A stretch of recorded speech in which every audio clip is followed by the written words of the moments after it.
Hello, everyone, and welcome back to the Scouting for Growth podcast.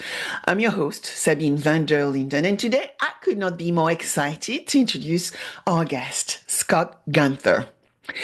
Scott is not only a corporate venture capitalist and startup enthusiast, he's also the secret ingredient that helps big businesses think like nimble innovators. Whether it is guiding insurance leaders to reimagine their core operations or helping ambitious founders build digitally driven enterprises, Scott is known for bringing fresh ideas to the table and then rolling up his sleeves to make them happen.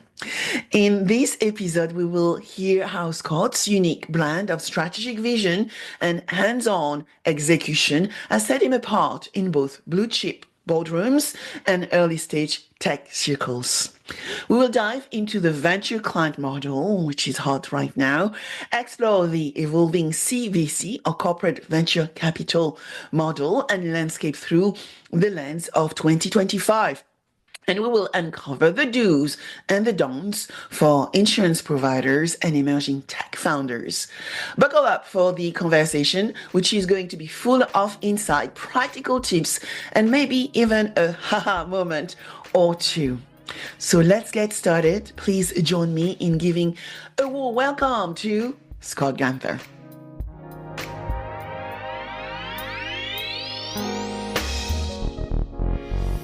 Hi, Scott. Thank you so much for joining me on Scouting for Growth today. Well, hi Sabine, and it's good morning to where you're in London, and it's Thank you. it's good evening here in Melbourne in Australia, and yeah, good way to start the week actually, having a chat with yourself, and it's pretty crazy that it's 2025 already, and you and I have been sort of talking, we can't believe that it's February already, and it's so many things are underway, and there's still so many things to be done, but it's looking to be a really, really dynamic year, I think, for our industry and especially the world around us too. It's got lots of different moving parts as well. So yeah, it's feeling like exciting times. Yes, it sounds like it's going to be an exciting year, Scott. So just to get started, you mentioned exciting year. What key trends do you think are going to shape the corporate venturing world in 2025 and maybe going into 2026? Partly when you think about companies like the insurance market we are in, incumbents, and the ventures they are working with.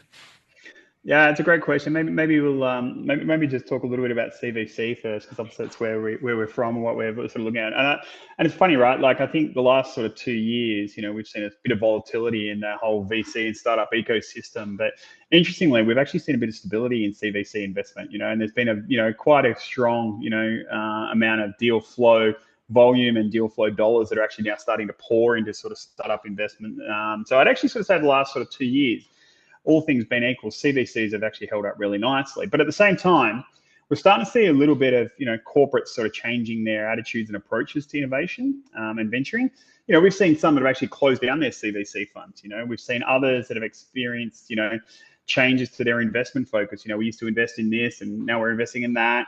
We've seen some that have actually scaled back all their internal innovation teams, sort of started to wind those, innovation labs and hubs sort of down. And then we've seen the opposite, other CVCs successfully raising more capital, right? So you've actually sort of seen quite a broad spectrum, even though it's been quite stable. But I think what we sort of see over the last, little bit, but also what you're sort of saying moving forward, I really sort of start to think that, the CVCs have really had to sort of, get nailing down through their portfolio, which are the portcos they really needed to support. Because especially as a CVC, right, you're doing things predominantly for strategic value, right? So you don't want to see startups failing where they've actually got proven strategic value, with your organization, or still got, some future perceived strategic value. So it's one of our first principles, right? We make sure that, as part of our portfolio management and follow-on investing, we really want to protect the assets that have got like demonstrated value or, got still some strong perceived future benefit as well. So I reckon that's a real trend that you'll see with CVCs. It's really getting in and thoroughly supporting, the most important strategic assets in their portfolio. But I think on the same time, financially, right? Not like just like VCs, we're starting to see CVCs who are experiencing slower exit returns, right? And maybe not the numbers that they once had. And, you've seen down rounds and write-offs and, failures as well. But, CVC's financials obviously weren't what they were in 2022. And like we do, you have a mix of strategic and financial measures. So I really think, though, that the real savvy CVCs the last 2 to 3 years have done the two things really well, right? They've kept their portfolio afloat and managed to, hang on to their strategic assets, but have also actually helped their portfolio sort of grow at the same time, and actually make sure that the financials are healthy. And that's probably the biggest trend that I would sort of sit there in 2025 for a CVC, right? You're going to really have to keep those two things going, manage portfolio and try and actually make sure that you can help your portfolio companies grow and stay, survive. And that hopefully will start to create a little bit more momentum, as you start to look at new investments. So I think that's probably been, more broadly how we're sort of seeing, the CVC landscape. It's interesting enough, Scott, you also mentioned that a number of organizations have, maybe integrated better their innovation arm internally, and you have seen shifts as well in strategy. Yep. Why is that? Why, you have seen these shifts and changes happening? Yeah, look, I think one of the things is there's one of those parts where, CVCs had always had, and it's our mantra too, right? Bring the outside world in, by investing and partnering with startups, right? There's this interesting part about, build versus buy versus partner. And, obviously with a CVC approach here that we're going through, we're really sort of taking that sort of buy, even though it's a minority stake you do, and partner, as opposed to going and building. And I think that's probably, one of the perceptions that, innovation labs were great. We all get together and we, get around an idea and we try to innovate at speed and we iterate and we, stress test, things that, what wouldn't happen in the core business. But you do get to a point where you actually still have to then build something in many cases, right? And that requires, funding to come from somewhere. It then also means it needs to be prioritized. So things have to be changed. Then there's the big, technical integration components that got to be done. And people then also forget when you build, there's obviously the total cost of ownership, Sabine, that goes with it as well, right? So it's an interesting sort of mindset where you start to see some who have tried to, build it. And we were ones that did it as well, right? But just sort of change in direction strategy. We still got our group technology and our group data teams and our group operations, and, they're, running and helping support and grow our, core business. But innovating actually probably comes from outside our business and outside our industry and outside our geography. And the best way to do that, we believe, is through, the CVC model, about investing and partnering in startups. So yeah, really more that build versus buy versus partner mentality is probably what's driving the change. Yes, and I remember when we talked about this probably over 18 months ago, we look at corporate venturing and the state of it. Do you think that the evolution of corporate venturing, capital allocation, and the work you do every day with emerging technology is changing? How you identify, assess, nurture companies? Do you look at new emerging technology? Another part maybe you may want to tackle is, I talk to a lot of insurance companies. Everybody is doing artificial intelligence, but I hear a lot of them want to do it in-house. So yeah, do you think that plays as well in the equation? Yeah, look, I think you're right. I mean, there's always going to be some things that you might, just on that last point about artificial intelligence, there's still this, are we going to get the ROI on what we're going to see? We saw obviously last week what happened with our new sort of competitor coming out of China in terms of what it was doing and, how it reverberated around the markets. We are going to start to see more competition. Things are going to happen faster and cheaper and the like. But I think there's still this, uncertainty about what things we should actually own ourselves and what things we should, fully sort of outsource, and where's our competitive advantage. I still think everyone's sort of, people also want to see where big tech is going to play a role on it as well. And then you've got the opposite end, Sabine. You've got others who are really sort of just actually being pioneers. They're actually building and developing and testing and trialing, and you've got others that are really, making big investments into, tech and startups as well. So, I think there's some really good, early adopters that are actually coming back through. But yeah, I think the build versus buy on that one, still a little bit more to play out. But maybe back to your first point around there, how do we see CVCs evolving? I probably look at it, through some of the work we've seen and key stakeholders inside insurance CVCs and outside, insurance CVCs. I think they do about 4 things really well. I think the first one is that they're always evolving their investment strategy and focus areas. They're always trying to make sure that they can, each year look at new tech spaces or new opportunities. It's not just we set the investment strategy 5 years ago and keep doing it, really making sure that they're refreshing and evolving. I think that's one. The second one, I think, is really doubling down on their portfolio management. We talked about this before about, making sure we keep our most successful portfolio companies, afloat if they've got strategic value. But you want to do this across your entire portfolio. And, how do you provide more strategic advisory? How do you help them with their revenue opportunities? How do you help them with capital, right? And unlocking and opening doors as well. So portfolio management's obviously going to be a crucial thing, as we sort of touched on before. Probably the third one, I think operating models are changing, right? How CVCs were set up. I know how we set our CVC up back in 2016. It looks very different to how we're actually operating now in 2025. And I reckon we've had a couple of, modifications and enhancements and improvements along the way. I'm starting to sort of see, I think, with changes in the market that we were just touching on before, whether it is a new tech like AI, we're starting to see that way that people are actually, defining and augmenting their processes inside a CVC, which then can sometimes mean how their composition, their teams are starting to look is sort of changing. So I think it's really interesting to sort of see how the market, the business that you operate in itself, right, and even just sort of some of the portfolio companies, you need to make sure that your model and operating rhythms are sort of contemporary. And probably the fourth one, it's all about collaboration. I mean, you and I probably come from a, part where we love to collaborate with as many, startups, insurers, VCs, CVCs, industry bodies from all over the world. It's probably just in your and my nature, but there's so many others who are really, really into collaborating as well. And look, I think this is a really important thing for CVCs, right? There's this, great little network that so many people share knowledge, thoughts, insights, and ideas. And I think we're going to see, the really clever ones are going to do even more of that. And it's not competition, right? It's actually more about collaboration. And if you can be clever and sort of start being respectful about how you share knowledge and insights and experiences and, deal flow, you're going to be better. So, yeah, I think they're the sort of four evolutions I'm sort of starting to think that's, coming with more modern day CVCs. Yeah.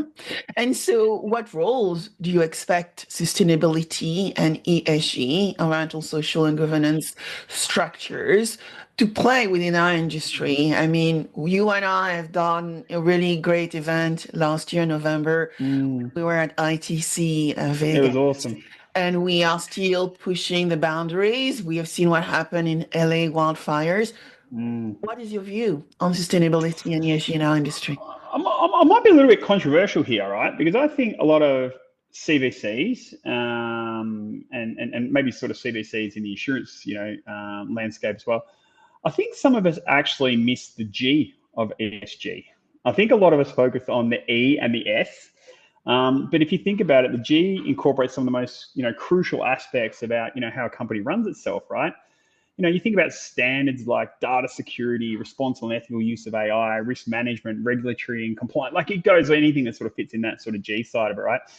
Some of these probably haven't been the sweet spots for investors to hunt for in the past because, there's a perception that the data and tech in the G isn't as exciting as the data and the tech in the, the E and the S when you think about like customer growth or sustainability or distribution, CX, service and support. But I suspect what we'll probably see, from insurance CVCs over the next sort of horizon is more going to be adding more time and energy and focus on the G element of ESG in the next 2 years. Because I sort of have this perception that, the more efficient, effective a company can actually run, then the more impact it can actually have with its customers and community, right? So, so I just think that's possibly where you're going to see some of the leading insurance CVCs going to spend a bit more time, energy, and effort. Yeah. And when I was reading some of the trends for 2025, governance, partly because of artificial intelligence, AI governance, but looking and listening to what you are saying, it's about really understanding the implication of leveraging data, your information security, the implication on cybersecurity. So all those emerging risks coming from technology. And so therefore, governance needs to be a way of business where we start looking into responsibility and trustworthiness because you can churn your customers by not having the proper governance. Am I right? You got it. Yeah, you got it. And it's probably when you think about it, we always talk about, the insurance is this, old legacy thinking, manual, paper-based, processes, you start thinking about governance, it's actually probably got some of the most incredible areas for disruption, inside. But we Yeah. also, it's just some default, we think about, oh, no, we've got to have customer-facing type sort of activities, like think about distribution, think about underwriting, think about claims. And that's not to say dismiss any of those, but it's quite empowering to sort of see the opportunities that are in that governance one. So. Yeah, 100%. So I'm going to dive into what we call this venture client model now, Scott. I don't think it's like a reinvention, but when you start looking at Europe, we are all talking about the venture client model. Okay. Yep. Gartner released recently the innovation practice and is going up the hype cycle. For me, it's about corporate startup engagement 2.0, what it is for you. Can you walk us through how you embed venture clienting within your environment? Look, it feels like this is just something that we've always done, to be really honest, right? And that's been obviously, come into a lot more, vogue in recent times, and people strive. But we just sort of look back and go, actually, it's just part of our bread and butter. That's how we've always done it. But let me talk you through how we do it, and maybe that's sort of how that can maybe give some insights. But look, our tagline is that we connect the startup with the corporate to create mutual commercial value. Right? It's one of our taglines, connect the startup with corporate, and it's an ethos that we live by, right? And to think about it, not one investment actually goes through without an executive sponsor. And we're talking about like a senior executive general manager, right? And the reason we do that, Sabine, is because the business leaders are actually responsible for the brands, the customers, and the channels, right? They have the business problems, and they're the ones that are creating opportunities. They also have got the budgets, they got the resources, they got the delivery programs, and they got discretionary, spend and opportunities to innovate. And let's be honest, a lot of them want to be rock stars too, right? And stand themselves out. So one of the things that we actually always make sure is, as those, execs that are back through, we make sure that as we've identified and taken something through deal flow and we've really got some good use cases, we're not putting anything up to our investment committee up until we've got an exec sponsor. And here's the reason why. Because post-investment, that's when the exec sponsor comes to life and the venture client model starts to actually hit home, right? And we've got this dedicated post-investment team, and it's like our portfolio management team. It's a group of specialists that, focus on things like program management. They sort of be like the intermediary or the quarterback connecting the startup and the corporate, right? And they're responsible for actually helping champion the startup inside our organization, but also be the translation layer from our business back to the startup at the same time. And they've got a dedicated process and framework, and the way we do it is, firstly, once we're post-investment, those concepts, we really flesh out and define use cases with the business champions. Second, we run low fidelity trials. And I'm talking real fast, low fidelity trials with the startup's tech data or business model, actually with our real brands, customers, and channels, right? All because the exec sponsor has actually, helped us mandate to get it through. Now, if we run a low fidelity trial and it's positive, our next step is taking it from a trial to a pilot. Now, our philosophy here is that we like to 10x in a pilot. So if we've done something for 5 customers, we're doing it for 50 customers. If we've done it for 2 weeks, we're doing it for 20 weeks, right? To give you a bit of a sense. And it's just a rule of thumb. But if we are in a pilot, right, we have really strong KPIs. And obviously, we've refined the program accordingly. And if the pilot's successful, we actually then have these positive KPIs and allows us to develop a business case. It's our business champions that are developing the business case with our help.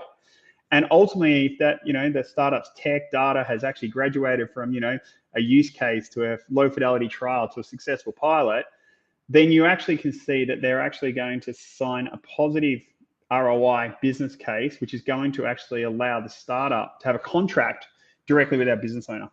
And that's the model that we work with. And we believe that that sort of venture client framework is just actually how we've actually always operated, right?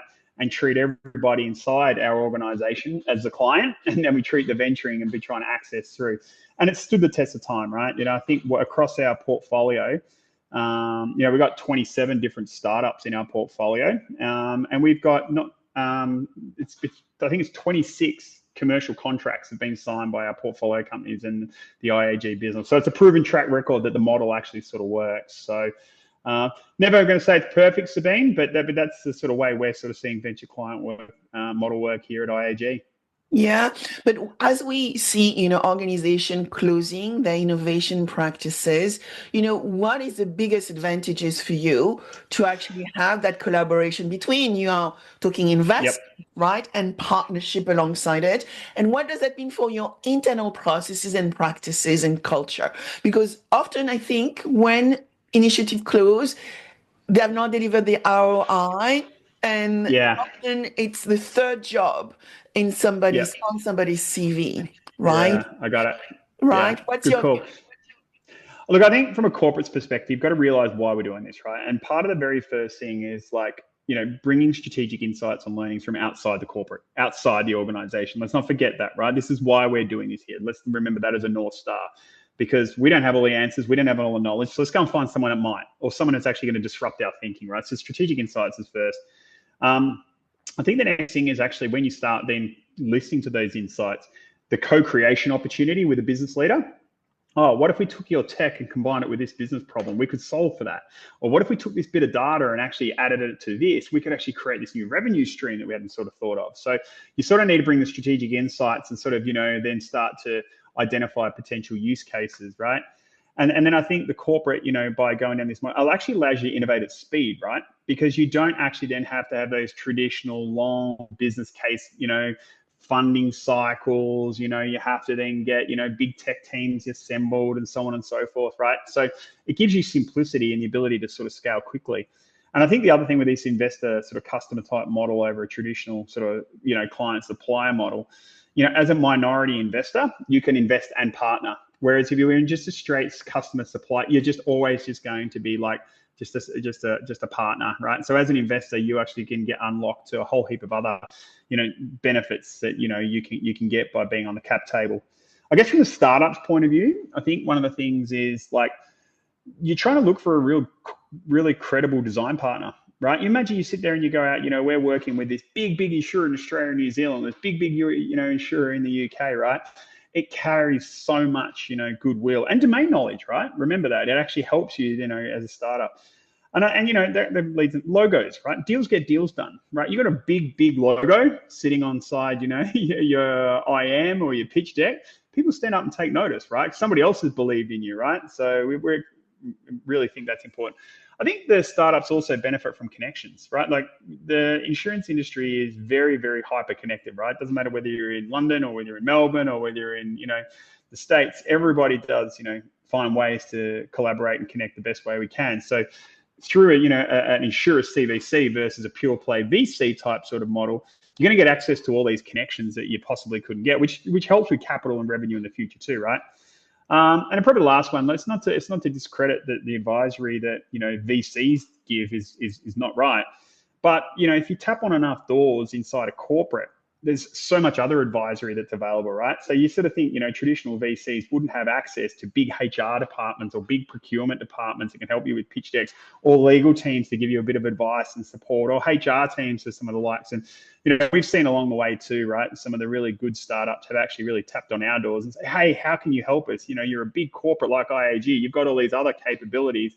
What else can you help with? And, that's probably an advantage a CVC has over a pure play VC. So, looking at all your great work you've done within your Yep. team and looking at our industry, where do you see are the top opportunities for innovation that insurance providers need to consider to unlock the power of investing and collaborating, corporate venturing, and venture clienting? I'm not going to sit here and try and rattle off, the top 10 tech trends for 2025 because everybody's already done that, right? So, there's a couple of people and some folks that you and I both know very well, and some of us actually have some different sort of thoughts. So I'm going to go a little bit, a little bit different here, right? I think we should just lift it up a level. And I think part of where the biggest opportunities are is, insurers and the CVCs that operate and, in that space really got to understand how people use and interact with digital technologies and how they're actually affecting society.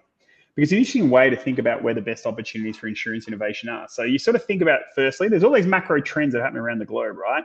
We've got massive population growth. We know there's climate change, cost of living pressures, continuous self-education and learning, all this emerging tech. We've got aging populations, geopolitical uncertainty, right?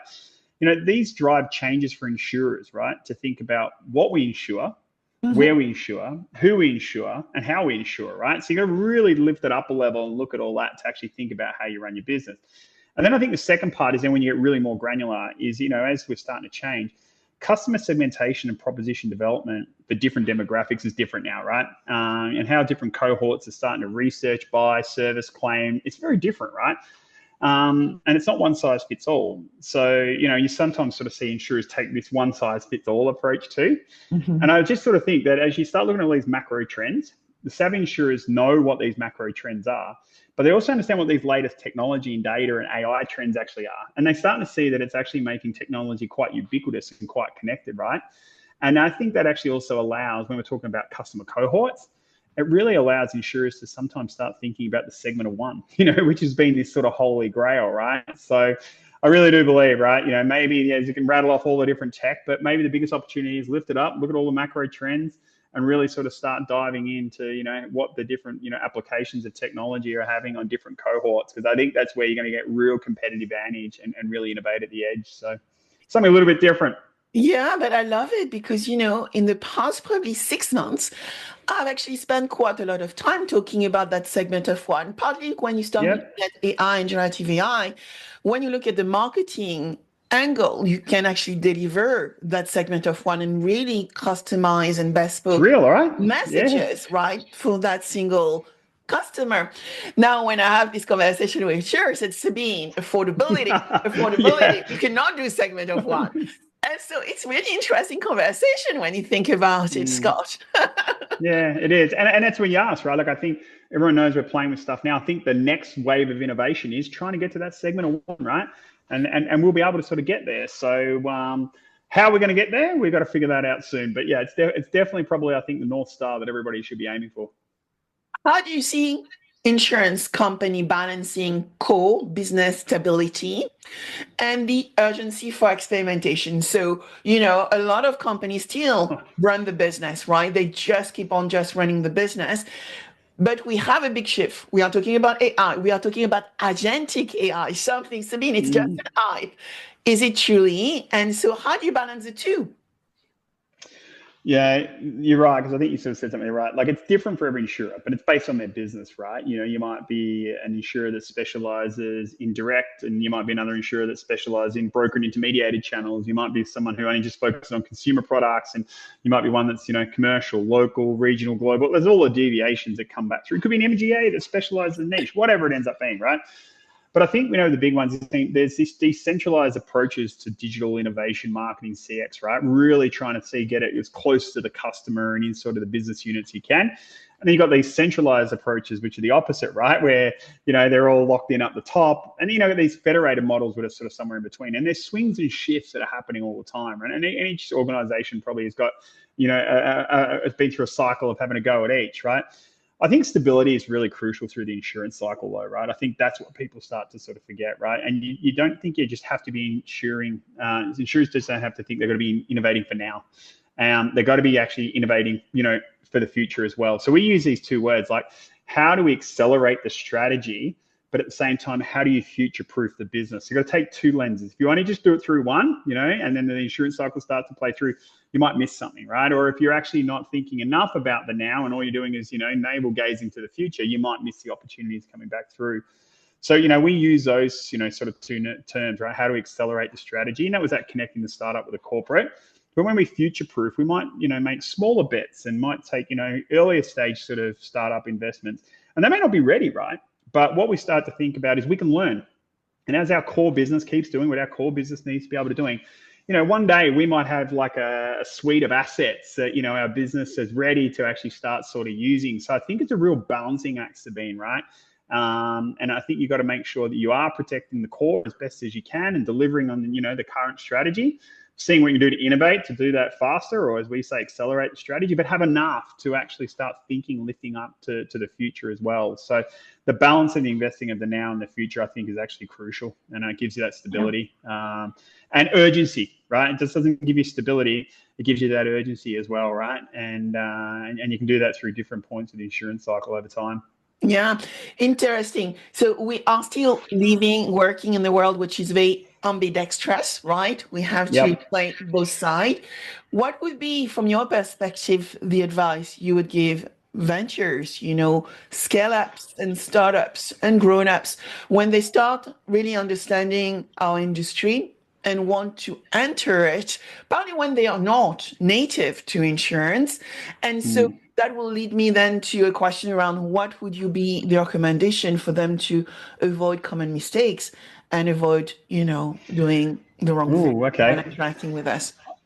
We are probably lucky enough to probably see, over 350 startups that come through our pipeline each year. So it's like almost one a day, right? Yeah. You might add conferences and conversations and stuff that you won't get back through. So we're seeing a lot, right?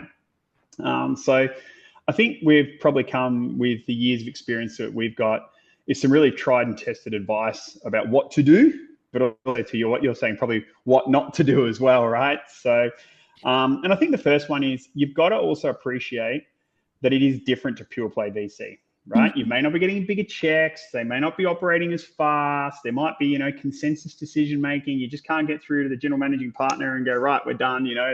There's probably a lot of, red tape that you have to sort of cut through. But strategic investors that actually have, that ability to, show that they're a strategic investor and have a CVC on the cap table, with a view that they're not just an investor, but they're also a potential customer. And they're part of an industry where you can actually unlock more customers.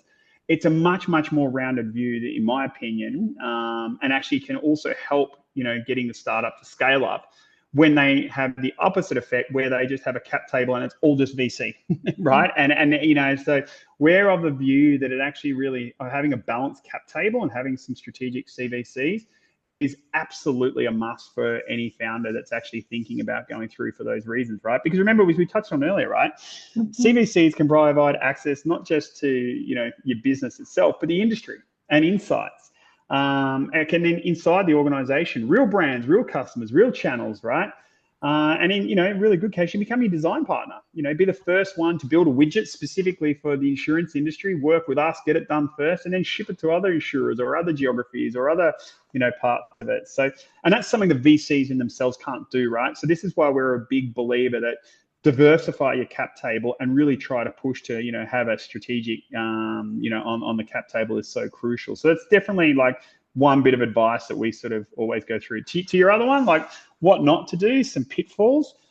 We've all seen the stories, haven't we, Sabine, of what things have gone wrong in a pitch session, and we could have hours of talking about some of the ones that didn't go so well and the ones that did so well.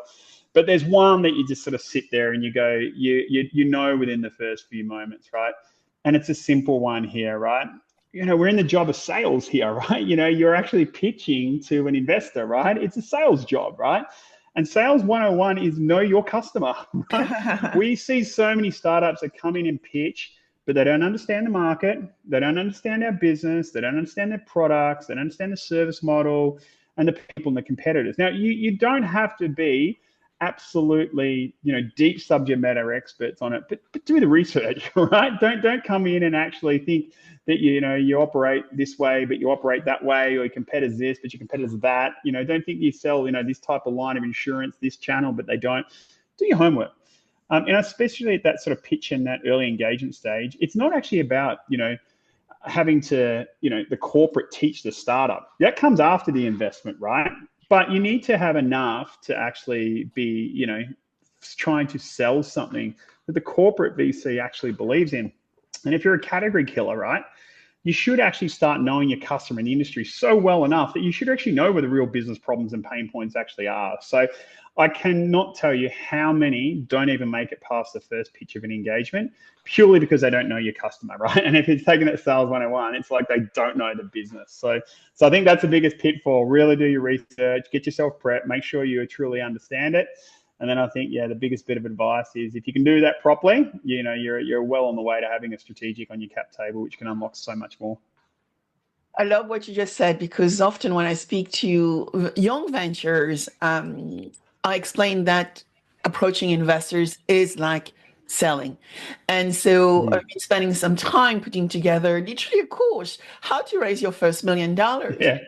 VCs and CVCs. And so now it's written. I just need to get into the studio to record it. There you go. Hopefully we can Oh, there you go. Yeah. Well, I drop can't wait to hear it.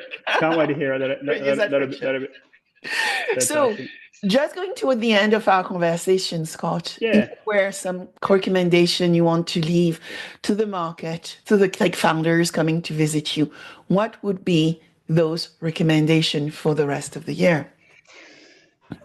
When you start to sort of think about key capabilities and traits to sort of differentiate Sabine, we've been through, different cycles of venture, right?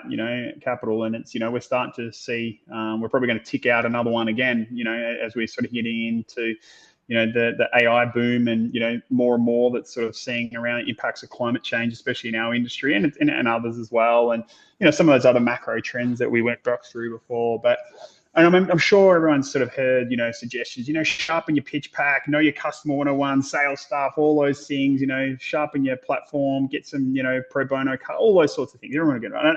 And there's enough of that out there. But I think there's a real simple one that's so obvious, but it's so actually overlooked. And it's people. Yeah. And it's so intangible, but it's so crucial because it's the people inside and around the startup that are actually going to deliver the results, right? So the best startups that we see, have great people around them. They've got great leadership teams, right? They've got great advisors around them. They've got a balance of directors on their board, from, strategic, non-strategic, outside, and they've got great people who are experts in their field, right? And got proven, demonstrated knowledge, right? Yeah. And I reckon the serial entrepreneurs know this, Sabine, right? That the secret is actually people. And CVCs and VCs are always looking beyond the pitch deck. And they're looking beyond the DD and they're looking beyond the pitch and they're looking back through.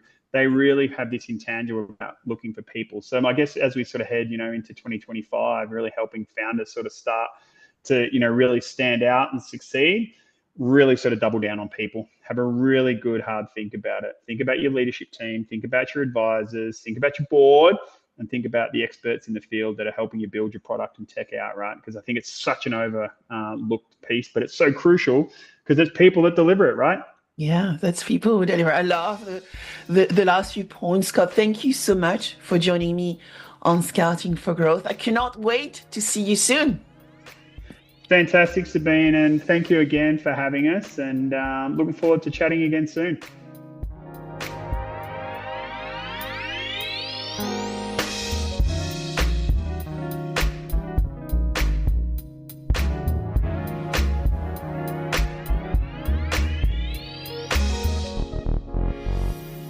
I hope you enjoyed this episode of Scouting for Growth. Please subscribe, share with friends, and leave a 5-star rating.